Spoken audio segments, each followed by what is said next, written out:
नमस्कार साथियों, मेरा नाम है संदीप गुसाई। रूरल टेल्स के एक और ज्ञानवर्धक कहानी में आपका स्वागत है। क्या आप विजय जरधारी जी को जानते हैं? एक ऐसा नाम जो चिपको आंदोलन से उभरा और पूरे उत्तराखंड में छा गया। एक ऐसा नाम जो समाज सेवा के क्षेत्र में पिछले 4 दशक से सक्रिय रहा है। एक ऐसा नाम जिसने बीज बचाने के लिए पिछले 30 सालों से संघर्ष करते आ रहे हैं। इनके अलग अलग रूप हैं। वो लेखक हैं, सामाजिक कार्यकर्ता हैं, चिपको आंदोलन के कार्यकर्ता हैं, सर्वोदयी हैं, लेकिन आज केवल उनके बीच बचाओ आंदोलन पर होगी। उनकी पूरी कहानी की किस तरीके से आज भले ही संयुक्त राष्ट्र संघ, भारत सरकार, प्रधानमंत्री नरेंद्र मोदी कह रहे हों कि मिलेट कितने महत्वपूर्ण हैं, लेकिन ये शख्स पिछले 30 सालों से लगातार आम जनता को, 40 सालों से बल्कि लगातार आम जनता को ये बताता रहा है कि मिलेट हमारे जीवन में, हमारे जो पौष्टिक अनाज थे, जिसे हम श्रीअन्न कहते हैं, मोटा अनाज कहते हैं, वो कितने महत्वपूर्ण थे। तो कहानी आज विजय जरधारी जी की, उनके पैतृक गांव जरधार से।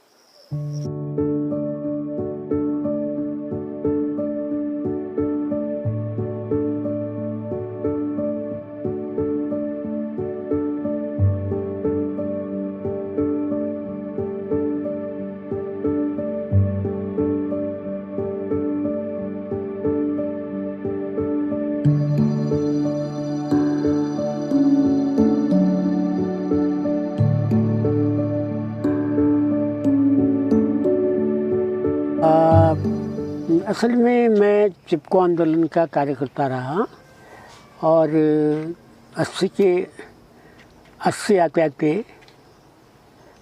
चिपको आंदोलन पूरा सफल हो गया।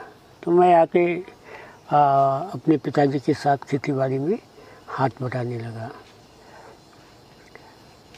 तो उस दौरान नए बीज आ रहे थे, हरित क्रांति के बीज आ रहे थे, खाद आ रही थी और वो किट बना के वो दे रहे थे। तो हम लोगों ने, मैंने भी इस्तेमाल किया। वो किट बना के धान का बीज लाए, उसके साथ खाद लाए, खाद के साथ फिर कुछ कीटनाशक में उन्होंने दिया अगर बीमारी आ जाएगी, तो उसका इस्तेमाल किया।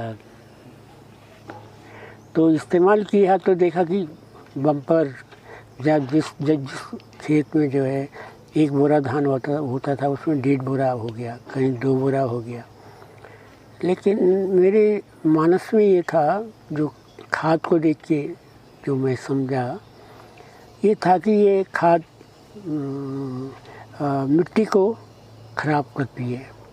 लेकिन चिपको आंदोलन में शामिल होने से हमें, मेरे मानस में चिपको आंदोलन का एक नारा था, क्या है जंगल के उपकार, मिट्टी पानी और बयार, मिट्टी पानी और बयार जिंदा रहने के आधार।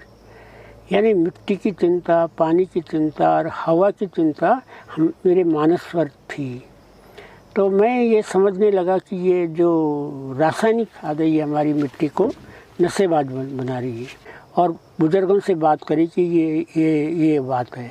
तो उन्होंने कहा अरे तुम कहाँ बात कर रहे, तुम तो केवल पेड़ बचाने की बात करते हो, यहाँ तो बहुत तरह के बीज पहले होते थे, बहुत तरह के बीज। हमने कहा क्या क्या होते थे? उन्होंने कहा रिक्खा होता था, मालमती होती थी, घ्यासू होता था और राम जवान होती थी, बहुत सारे नाम उन्होंने गिनाए धान के, और गेहूँ की मुंडरी, मिश्री, कई प्रजातियाँ उन्होंने गिनाई। तो हमने कहा कहाँ चले गए? उन्होंने कहा जब से नए बीज आए, विकास वाले लेके आए, पुराने बीज लोगों ने खो दिए। मैंने कहा पुराने बीज कहाँ मिलेंगे? उन्होंने कहा पता नहीं, अब कहीं होंगे तो ढूंढो ज़रा। तो बस यहीं से हम उन इलाकों में गए जहाँ ये रासायनिक खाद का विभाग, तब ग्राम सेवक होता था, VLW भी बोलते थे उसको, और साइंटिस्ट भी आने लगे थे, साइंटिस्ट भी। तो जहाँ ये लोग नहीं पहुँचे, जहाँ विज्ञान नहीं पहुँचा, कृषि विज्ञान नहीं पहुँचा, वहाँ गए तो वहाँ देखा हमने बहुत सारी विविधता बची थी, जो नाम हमारे पिताजी ले रहे थे। तो फिर वहीं से हम लोगों ने मतलब मेरे मन में आया कि ये बीज ले जाने चाहिए और इनको उगाना चाहिए हमें पृथ्वी।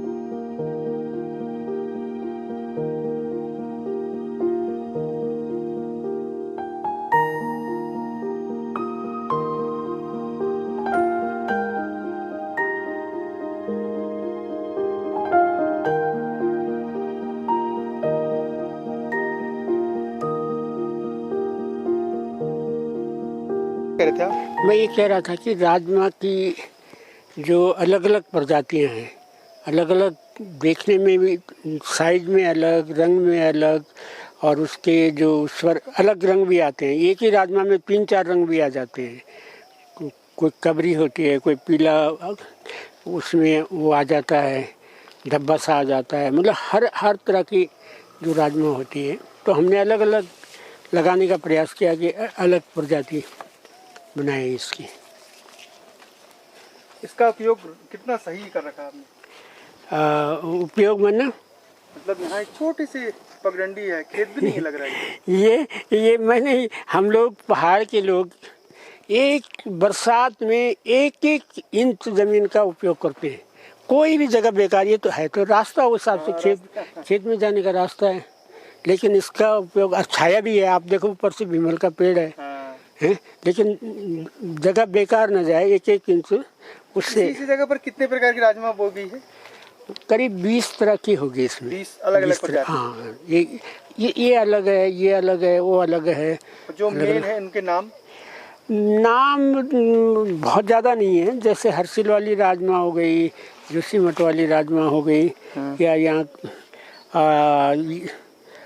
क्या कहते हैं, मुंशियारी वाली हो गई, मानो ये तो नाम है जैसे ना। लेकिन देखा जाए तो राजमा 2 तरह का राजमा होता है। एक तो भुटकिया बोलते हैं ना, जो ड्वार्फ टाइप की, ड्वार्फ तो ये कहेंगे कि कोई बनाया हुआ है, लेकिन कुदरती जो वो है भुटकिया बोलते हैं उसके, पौधे वाली राजमा। और एक ये बेल वाली राजमा हो गई, इसको लगलिया छिमी बोलते हैं।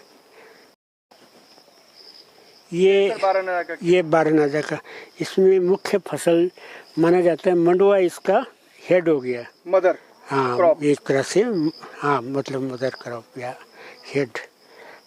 और ये चौलाई, रामदाना, मारसा जिसको बोलते हैं, ये इसकी सेकंड वो हो गई। और कहीं थोड़ा सा कुट्टू भी है, वो सफ़ेद फूल वाला कुट्टू भी है। लेकिन इसमें और भट्ट है, ये जितनी है। अब कुछ दिनों बाद जब ये ऊपर जाएगा तो ये भट्ट की बेल और गहत की बेल इसके साथ, ये देखिए ना, ये लिपट रहा है, ये बेलें, ये तो ये दोनों की पैदावार बढ़ेगी।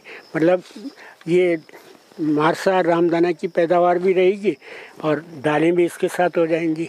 तो ये बड़ी मित्र फसलें हैं, मतलब एक दूसरे की मित्रता निभाने वाली और एक दूसरे को प्रेम करने वाली, आलिंगन करने वाली फसलें हैं। एक खराब हुई तो बाकी ठीक हो जाएगी। हाँ, अगर एक बार खराब हुई और ये को कोई जानवर आया, चिड़िया आया, उसने खा दिया, लेकिन दूसरी श्योरिटी है कुछ ना कुछ होगा। सूखा भी पड़ेगा तब भी होगा, ज़्यादा बारिश होगी तब भी होगा, जानवर आएंगे तो तब भी कुछ होगा, पर होगा ज़रूर, मतलब ये जवाब नहीं देगी।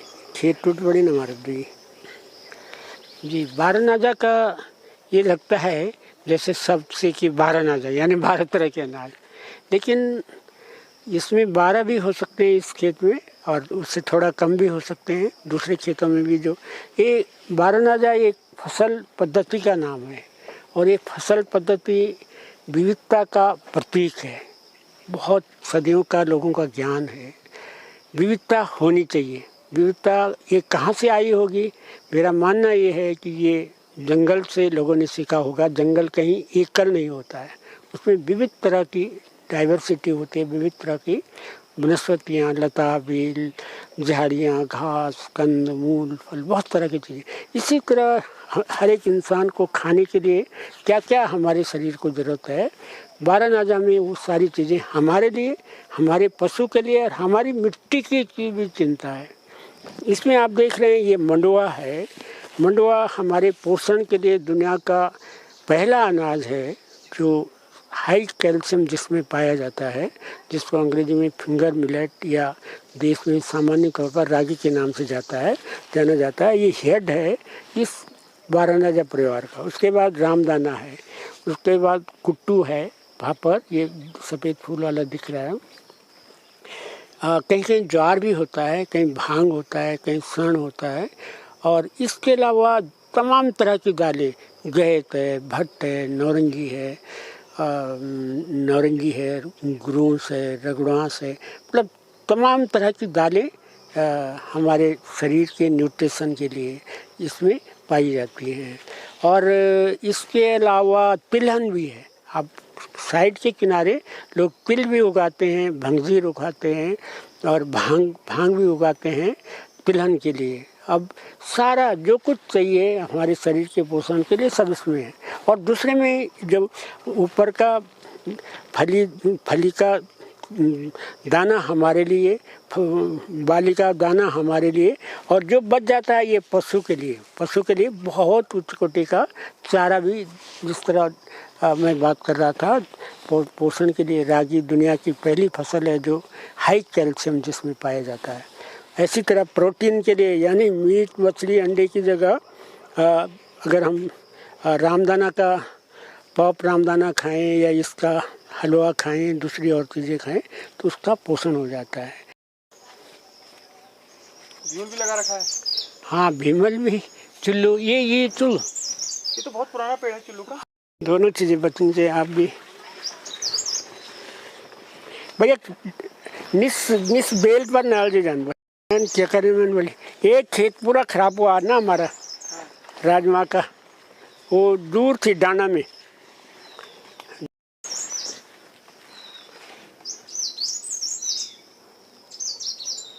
सुरक्षित रहना चाहिए। हाँ, कैमरा कई बार ना गिर जाता आदमी, ध्यान रहता है। हाँ, ये मन लमड़िया ना बाप बिल्कुल। असल में हमने देखा कि लोग अधिकांश लोग हमें विकास विरोधी कह रहे हैं और मतलब सरकार से साइंटिस्ट, जनप्रतिनिधि, लेकिन हमने कहा हम किसानों को जो रियल में खेती कर रहे हैं उनको समझाने का प्रयास करेंगे और थोड़े बहुत सरकारी नीति निर्धारकों को भी बताएंगे हम हमारी। तो बीज धरती की बहुत ही अमूल्य धरोहर है। पहाड़ में लोगों ने इस बात को समझा है।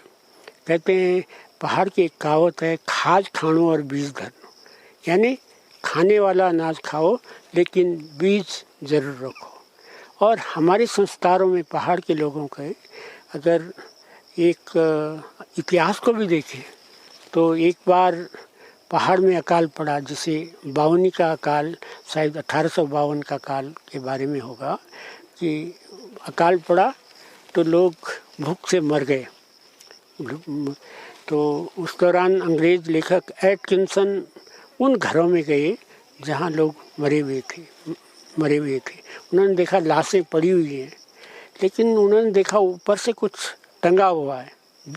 देखा कि वो हाथ से यूँ किया तो देखा वो भारी भारी लग रहा है। वो तोमड़ियाँ थी, बीज की तोमड़ियाँ थी। उन्होंने खोल को देखा तो अंदर बीज निकली। इसलिए उन्होंने कहा पहाड़ का आदमी मर जाएगा लेकिन बीज नहीं खाएगा। वो चाहते तो 1-2 दिन की भूख उस बीज से मिटा सकते थे। तो ये बीज सदियों से चल के आए और ये टिकाऊ बीज हैं, जो परंपरागत बीज हैं। ये कुदरत ने इनको सूखा सहन करने की क्षमता दी है और यहाँ की मिट्टी के हिसाब से इनका सिलेक्शन किया है। ये नहीं कि एक बीज गेहूं का बीज है, आपने अमेरिका से जो है पूरी दुनिया में फैला दिया, लेकिन ये बीज इस मिट्टी के बीज हैं, तो ये सब सहन करते हैं और कभी मरते नहीं हैं।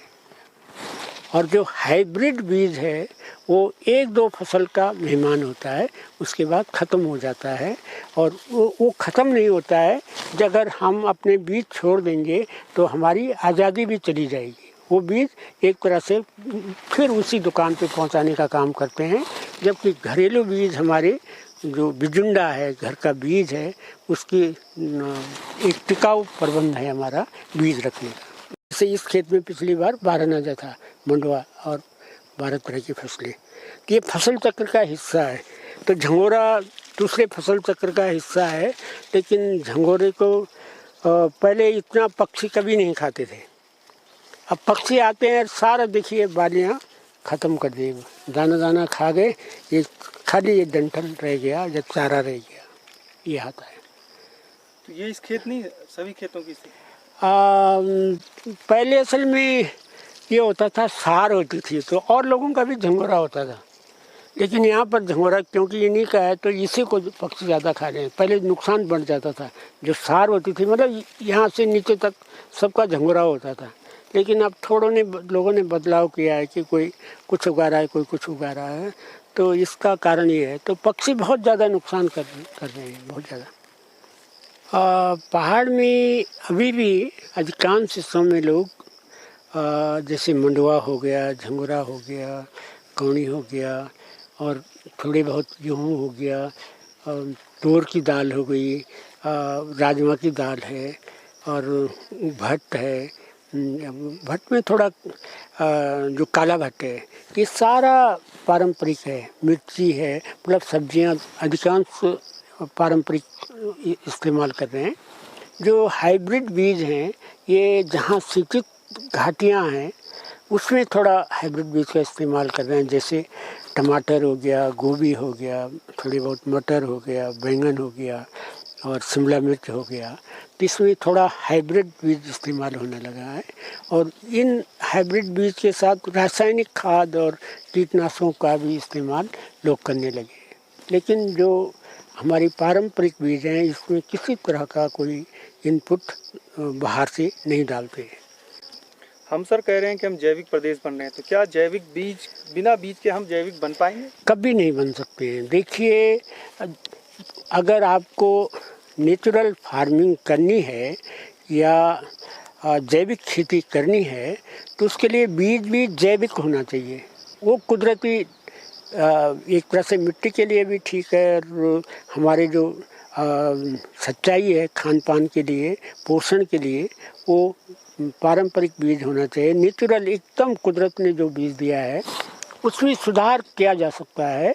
उसके सिलेक्शन में जैसे पारंपरिक ढंग से जो सिलेक्शन करते हैं वो होना चाहिए, लेकिन विविधता जरूर होनी चाहिए।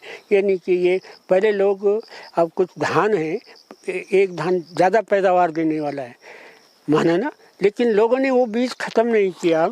जो साटी धान है, जो माना जिसको खा के जॉइंट पेन दूर होता है, जिसको खा के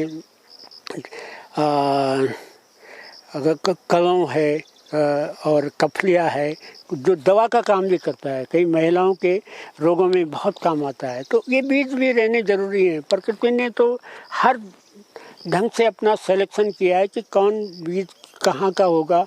जैसे ऊंचाई वाले क्षेत्रों में झैडू धान होता है, उसके लंबे कीस होते हैं, बाल होते हैं, तो उसको सुअर नहीं छेड़ता है, डरता है सुअर उससे, हाँ उसकी नाक में घुस जाते हैं कीस। और क्या होता है, जब ओला गिरता है तो ओले को भी वो झेल जाता है, ओला प्रूफ भी है। नो क्या? मेरा नो बुद्धि देवी। अच्छा, आप खेतों में क्या क्या बोते हैं आजकल? खेतों में क्या बस ये जंगोरू, कोदू, छेमेन बोई कार्य सब धाने, 100 धाने बोई, पर रख बांदरू परेशानी हो रख सब भी धान बोई करीब करीबन सब धान रखी हूँ बीज आप कक बड़े नो ब्लॉक बड़े मिले दिया अपनी बीज ना अपने घर को बीज घर को बोनो कोदो कादो जंगोरो बस ये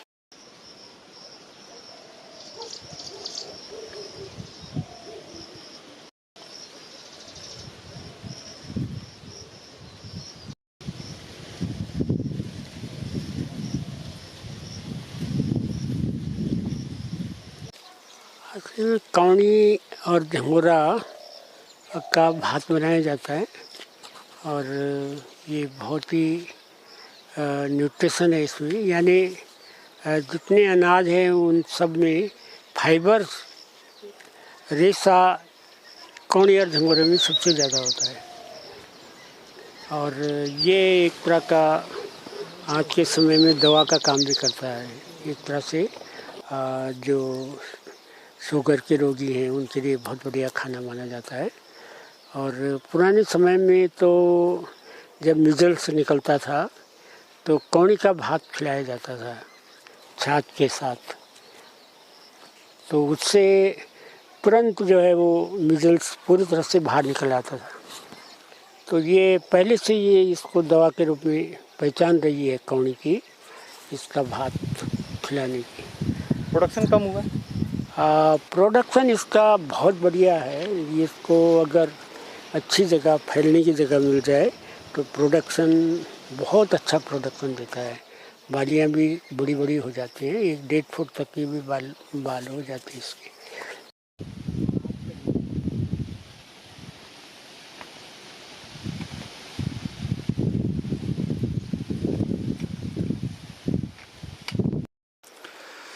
मंडवा झिंगोरा कौनी के लहलाते खेत हमें अपने बचपन की तरफ ले जाते हैं। मेरे गांव का नाम नावा है जो एक केसर ब्लॉक पौड़ी गढ़वाल का है। बचपन में हम भी इन्हीं ऐसे ही खेतों के बीच उछल कदमी करते थे, स्कूल जाते थे।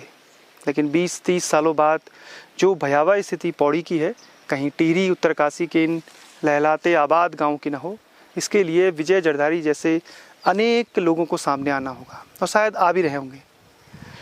ऐसे लोग न सिर्फ अपने गांव बल्कि पूरे समाज को एक दिशा देते हैं और जो पीढ़ियों तक याद रखे जाते हैं। वो लगातार लोगों को समझा रहे हैं कि आप हाइब्रिड बीज मत बोइए, अपने पहाड़ के जो जैविक बीज हैं उन्हीं को बोइए, क्योंकि जब तक हम जैविक बीज नहीं बोएंगे हम ऑर्गेनिक खेती नहीं कर पाएंगे। और जिस तेज़ी से ग्लोबल वार्मिंग, जो अनियंत्रित वर्षा, जो जंगली जानवर, इनका आतंक जिस तेज़ी से बढ़ रहा है, तो जितने भी पर्यावरणविद हैं या फिर जो इसके एक्सपर्ट हैं वो ये मान रहे हैं कि आने वाले 20 साल बाद और भी चुनौतियां बढ़ने जा रही हैं, जो निश्चित तौर पर पहाड़ के हर गांव, हर घाटी के लिए नई चुनौतियां लेकर आएंगे। अगर हम अभी नहीं चेते तो मुश्किलें और ज़्यादा होंगी।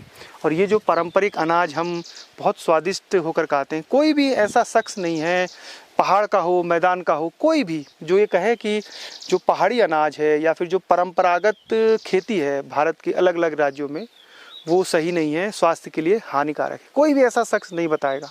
सभी इसकी जो हाई प्रोटीन, हाई मिनरल्स की तारीफ़ करते हैं, लेकिन बोएगा कौन? बोएंगे तो ज़मीन पर ही, और उसके लिए हमें जंगली जानवरों से संघर्ष करना पड़ेगा, क्लाइमेट चेंज से संघर्ष करना पड़ेगा, और जो हाइब्रिड बीज हैं उनका बहिष्कार करना पड़ेगा।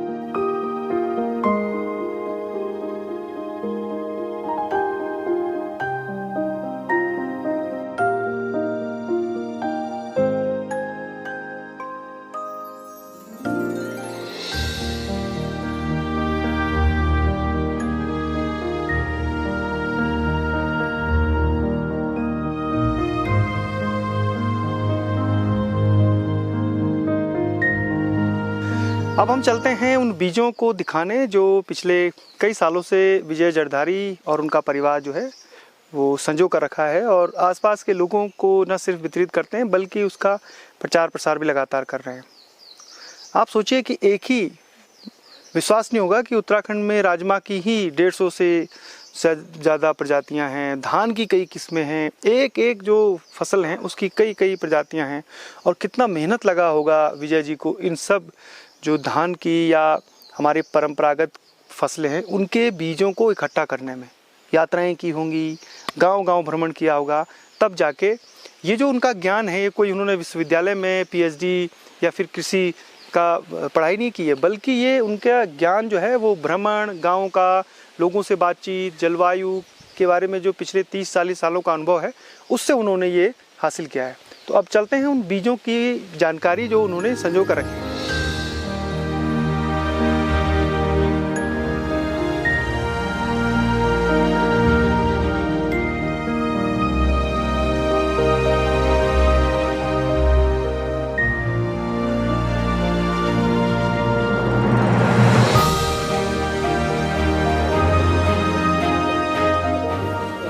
ये है सर, इसमें राजमा की कई प्रजातियां हैं। जी, राजमा की लगभग 220 प्रजातियां हम लोगों ने ढूंढी हैं, और जिनको हर साल अभी तो खेतों में है नई फसल, तो खेतों में उग रही हैं, किसानों को अलग अलग किसानों को दे रखे हैं। ये राजमा ही है सारी? ये सारी राजमा की वैरायटी है। और एक ये राजमा की तो वैरायटी के बारे में मैंने आपको बताया कि 220 तरह के हैं, लेकिन एक दोयम दर्जे की दाल जिसे माना जाता है नौरंगी की दाल, नौरंगी के भी करीब 125-30, वैसे नौरंगी है लेकिन मैंने 25-30 तरह की नौरंगी ढूंढी है। मतलब ऐसे ही जो मंडवा की वैरायटी है, मंडवा की जो फिंगर मिलेट है, मंडवा है, इसकी करीब 12 वैरायटी है। मंडवा की 12 वैरायटी है। झंगोरा की करीब 8 वैरायटी झंगोरा की है। 8 वैरायटी रन दे रही है। झंगोरा की 8 वैरायटी है।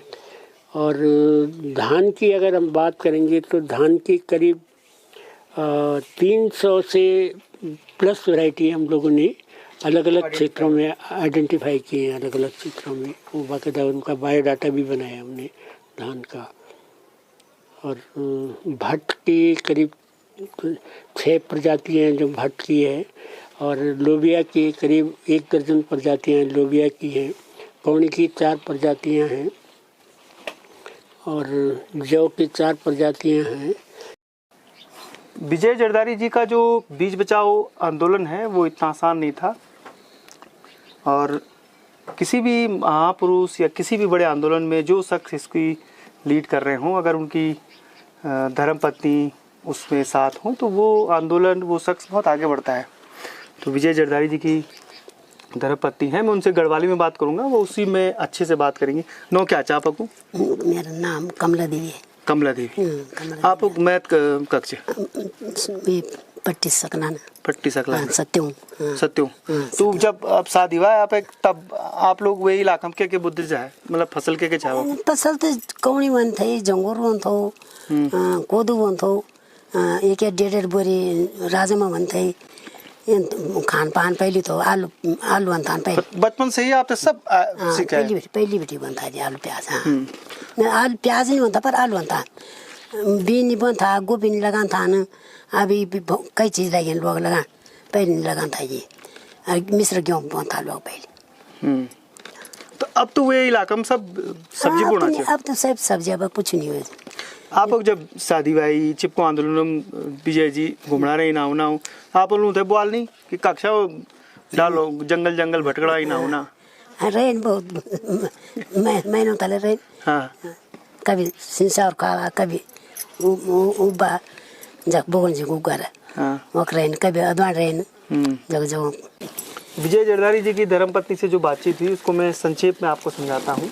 उनका जो मायका है वो सत्यो जो सकलाना पट्टी है, डुनकिया है ना। हाँ, इसका ये है मंडवा, जिसको रागी भी बोलते हैं, और ये रोटी इसकी बनती है। तो मैं बता रहा था कि वो सत्यो घाटी के यहाँ आई, यहाँ खेती बाड़ी पहले भी, जहाँ उनका जो मूल पहले तो नहीं थे, जब शादी हुई वो नहीं थे पहले खेती। पर जब हमारे लड़का हुए त्या का बाद लगे ये खेती को काम कर, त्या का बाद लगे। और नॉलेज जो है वो इनके अलग अलग प्रजातियों के नाम जितना जरदारी जी को ये तो पता उतना नहीं, लेकिन उससे कम तो होगा ही होगा।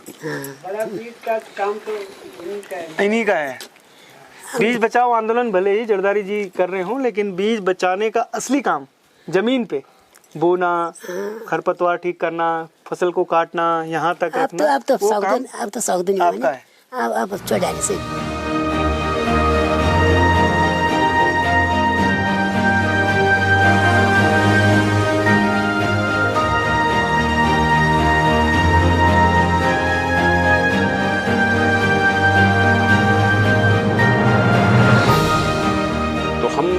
प्लान इसमें कर रहे हैं, हम इसको एक होम स्टे टाइप के सोच रहे हैं और उसमें सारा पारंपरिक होगा, जो भी होगा, चाहे खाना होगा या बीज उगाने का, वो तो बीज उगाने का भी हम सोच रहे हैं कि बीज उगाने का भी हमारा पारंपरिक तरीका होगा।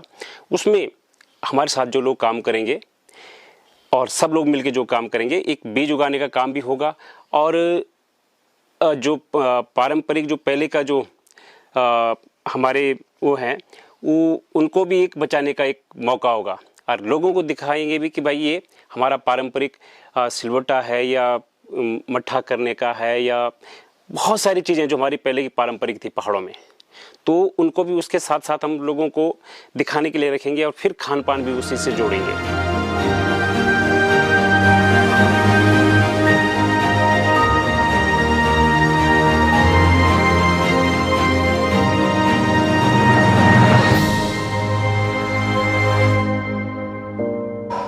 विजय जड़धारी के जीवन में एक क्रांतिकारी परिवर्तन उन्होंने लाया अपने जीवन में और वहाँ उन सब के प्रेरणा स्रोत जो रहे हैं धूम सिंह नेगी, चाहे विजय जड़धारी हो या कुंवर प्रसून हो या प्रताप शिखर हो। धूम सिंह नेगी वहाँ अध्यापक थे एक स्कूल में, एक हाई स्कूल में, और उन्हीं की प्रेरणा से ये सारे सार्वजनिक जीवन में आए। और विजय जड़धारी एक छोटी सी बुक सेलर या किताबों की दुकान चंबा में चलाते थे और उनके संपर्क में आके फिर वो सार्वजनिक जीवन में आए और वो एक सामान्य व्यक्ति से आंदोलनकारी बन गए और उनका बड़ा संघर्ष है, बड़ा योगदान है और उनकी वैचारिक पृष्ठभूमि प्रबल है। उसके साथ ही साथ वैचारिक पृष्ठभूमि के अलावा वो एक ठोस बुनियादी कार्यकर्ता भी है। अब लार्ज स्केल पे तो सारा मीडिया से और प्रचार तंत्र से होता है, लेकिन जितना वो लोग किए हैं, जितना वो कर पाए हैं, उनका प्रयास सार्थक है। अपने इलाके में मैं तो कहता हूँ कि अपने गांव में, अपने घर में कोई बीज बचाने की मुहिम शुरू कर दे और जो पारंपरिक बीजों का संरक्षण कर दे तो वही काफ़ी है, क्योंकि बीज तो बीज ही जो रहा हो तो सूत्र रूप में है और बीज अगर मुट्ठी भर भी कहीं बचा रहता है तो उसका प्रसार होगा आज नहीं तो कल। आखिर बीज का जब विस्तार हुआ होगा तो एक ही बीज से तो हुआ होगा, एक बीज कहीं से किसी ने बोया होगा और उस बीज से फिर तमाम फसलें खड़ी हो गई।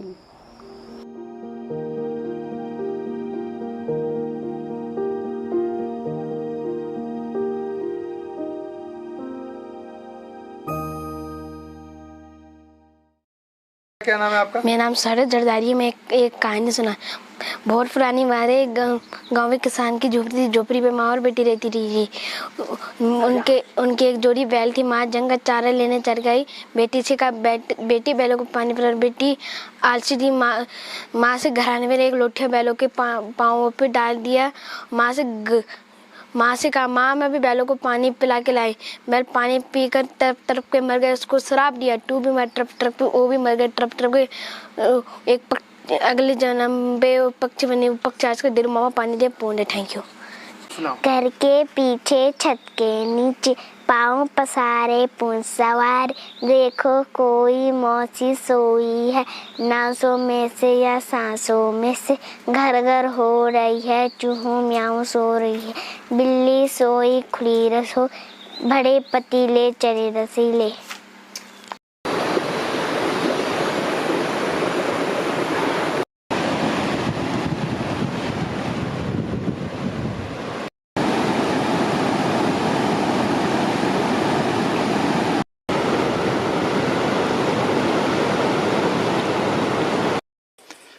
मिट्टी, पानी और बयार जीवन के है तीन आधार।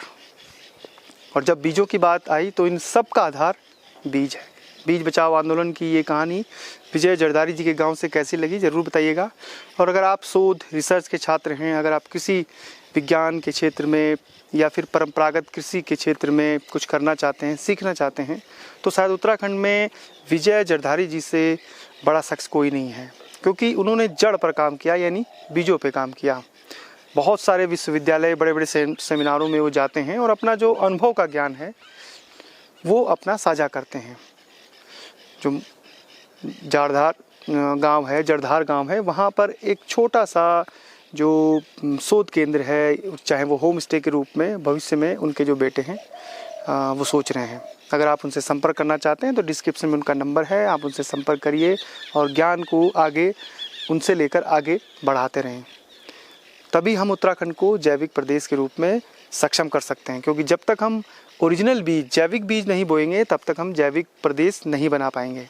फिलहाल संदीप गुसाई को इजाज़त दीजिए, सफ़र आगे जारी रहेगा। जय नंदा, जय हिमाल।